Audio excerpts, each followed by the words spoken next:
आगे क्या होता है वो देखो असं विचारे यांचं म्हणणं आहे। वळूया पुढल्या बातमीकडे। माढा लोकसभा उमेदवारीवरून भाजपमध्ये एक नवा ट्विस्ट आलाय।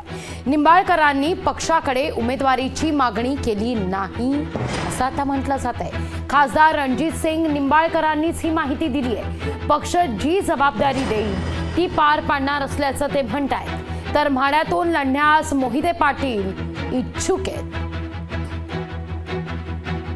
मी कुठलीही मागणी केलेली नाही। पक्षाचा प्रोटोकॉल म्हणून मी या ठिकाणी आलो होतो।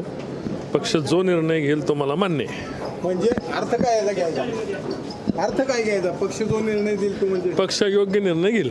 मी स्वतः मागणी केलेली आहे। किती जण आणि किती जणांचे ते एक्झॅक्ट मला आकडा माहीत नाही किती जणांनी मागणी केलेली आहे, तर मी स्वतः मागणी केलेली आहे। मागणी तुम्हाला सगळ्यांना सांगितलं होतं, मी इच्छुक आहे, मागणी करणार आहे। आज अधिकृत मागणी मी केलेली आहे पक्षाने। लोकशाही मराठी ऐका, पहा, जागरूक रहा।